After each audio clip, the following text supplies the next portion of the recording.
So we're back on EmConnect.emerson.edu. Today on the EmConnect page, we're going to take a look on the elections feature for student organizations to place an election for student organization officers. So on the home page for EmConnect, I've already logged in with my Emerson credentials. It can allow me to scroll down to find my memberships. I can select which student org or group that I'd like to place elections under, which will bring me to the first home page for that particular organization. By clicking the right-hand top corner, Manage Organization, it'll take me to the Management tool of EmConnect for my organization, as you see right here. Next to the name, in the top left-hand corner, I'll find the 3 lines, or also sometimes called the waffle. And having those stacked up will show me the different features and options I have available in EmConnect. As I said, today we're going to take a look at elections. Within elections, you might have some that pop up. Those will be the previous elections you have created on EmConnect. However, most organizations have not used this feature, so you want to start over here with creating a brand new election on the top right-hand blue box. That'll bring up the overall details of the election, what people will see first. You want to add a title, such as I'm going to say EME Spring 2018 Officer Elections. I can include instructions by checking this box right here. Include instructions.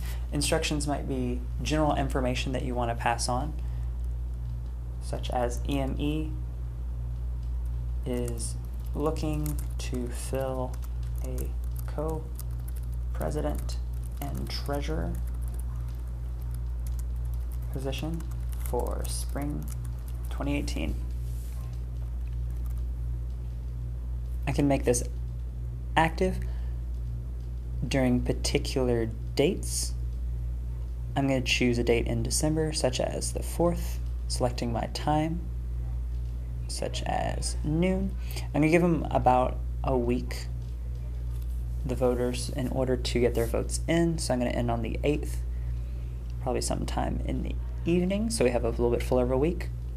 Some options towards the bottom include I can display an alert on the organization homepage, such as a banner that pops up on my organization homepage just to remind people that the voting period is open or when the voting period will be by checking this box. And lastly, I can also select that only users that are on my EmConnect roster are allowed to vote within the election. Saving this will set up the election in general. However, since we already have that information set up, now we're going to want to create a ballot for that election. Under the Ballots tab, we can create a brand new ballot. I'm going to give it a title again, and I'm just going to be a little redundant for the sake of this tutorial. I'm going to label it EME 2018 Spring Officer Elections. Some properties I can choose include the form properties, which is going to take us back to a page we've already seen, the access restrictions, which allows me to enable or disable certain groups of people in order to vote in that election. I'm going to leave it as enabled and click Save, which brings me to the ballot itself. We've already done the form properties, so I'm going to do page properties over here on the right-hand side. In page properties, I'm going to yet again add a title, EME Spring 2018 Officer Elections. The title then shows up at the top of my page. I have the title. There are a couple selection points down at the bottom I can do. I'm going to personally add instructions over here on the right-hand side. My instructions might be, please select only one candidate per open position. Selecting OK will populate this under the title. Now it's time to add the candidates. A couple options I can choose include a checkbox list where I can choose multiple people. I can also choose radio button list, which will allow the voter to only choose one candidate per position. I can add a text field, or I can also choose this ranking, which will kind of have the voters rank the particular people in the particular order that they would like. Since I only want them to be able to choose one person, I'm going to check on the radio button list. Question text, I'm going to go ahead and put the title, co-president of the position I want, Then placing, as you can see, one answer per line. I'm going to put, let's say, Joe Schmo. Next line, Cindy Ha. Next line, Debbie Liu. Selecting OK will then populate, I now have the question and the answers under co-president, and I could click on radio button list again to create another position, such as the treasurer that I mentioned earlier, and then some more names. For each question, though, I have particular properties I can play with by clicking on the question, and the pencil icon with the square will bring up particular properties, including the question text in case I need to change that for any reason, as well as there's some options down here at the bottom. I'm going to personally make this a required question, meaning they cannot make it through this survey without selecting someone in this category.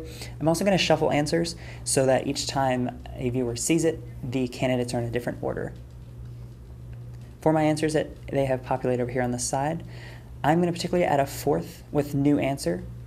And over here in the answer text, I'm going to give a write-in option. So that's the title I'm going to give it. I'm going to include a text box. Is something that I can do if I want an open box so that people can just type in information. I'm going to make it about 1 column, 1 row. And then going back over here to each one of the candidates, I might want to add a little bit more information about the candidates. So in the tooltip, include tooltip, would be that if I hovered over the name, the information typed in would populate. Maybe it's a background of the particular candidate, and I can do that for each of our candidates.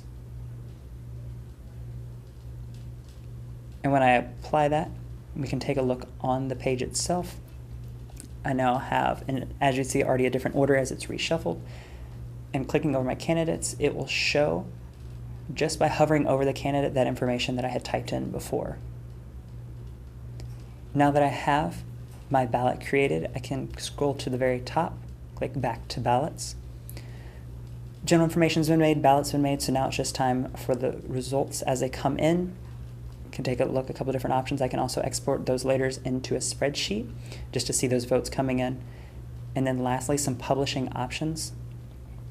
Again, I can display an alert on the organization homepage when the election is actually active, as well as I can use this link down here to have people access directly the election. I want to use this particular link rather than the URL in the browser so that it always repopulate and reshuffle those and always start from the top of the election. By clicking save, I have everything set for my election.